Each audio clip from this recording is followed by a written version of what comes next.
Telangana Telugu Desam party అధ్యక్షుడు ఎవరు అంటే గబాలను చెప్పడం కష్టం.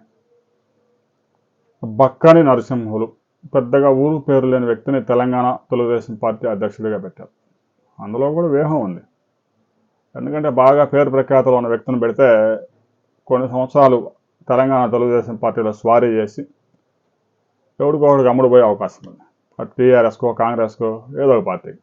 అందువల్ల పెద్దగా ఊరు పేరు లేని ఆ బక్క నరసింహుల్ని తెలంగాణ తెలుగుదేశం పార్టీ అధ్యక్షుడిగా చేశారు.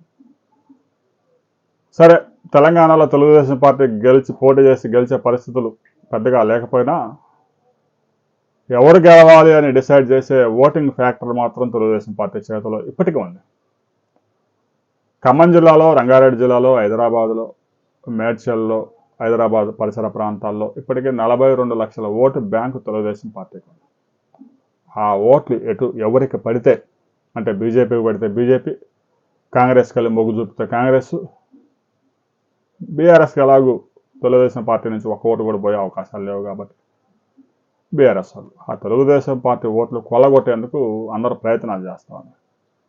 తాజాగా తెలంగాణ తెలుగుదేశం పార్టీ అధ్యక్షుడు బక్కల నరసింహులు చేసిన కామెంట్, తెలంగాణ అనే పదం అసలు డిక్షనరీలోనే లేదు అని ఆయన కామెంట్ చేయటం వెనుక పెద్ద కుట్రే ఉంది.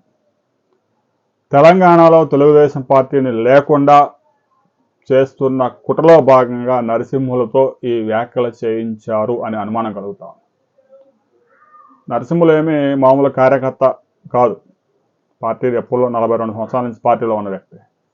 అలాంటి వ్యక్తి ఇలాంటి కామెంట్లు చేశాడు అంటే ఆయన వెనక కొన్ని శక్తులు పనిచేస్తూ ఉన్నాయి. తెలంగాణలో తెలుగుదేశం పార్టీని బతికించుకోవడానికి ప్రయత్నాలు చేయాలి. తెలంగాణ ఆత్మగౌరవాన్ని కాపాడాలి. తెలంగాణ ప్రత్యేక రాష్ట్రంగా ఏర్పడిన తర్వాత అసలు తెలంగాణ డిక్షనరీలో లేదు ఆ పదం అంటే తెలుగుదేశం పార్టీని బొందబెట్టే కార్యక్రమానికి నరసింహులు శ్రీకారం చుట్టాడు. ఆయన వెనుక ఎవరున్నారనేది కూడా చూడాలి. ఆ వ్యాఖ్యలను చివరికి చంద్రబాబు నాయుడు ఖండించాల్సి వస్తుంది. బక్కని నరసింహులు తెలంగాణ మీద చేసిన కామెంట్స్ వెనుక ఎవరు దాగి ఉన్నారు, ఈ కుట్రకి తెరలేపింది ఎవరు అనేది ప్రతి ఒక్కరూ కామెంట్ చేయండి. దీనికి సంబంధించి రాబోయే కొద్ది రోజుల్లోనే క్లారిటీ వస్తుంది. మీడియాలో కూడా సంచలనంగా మారబోతూ ఉంది.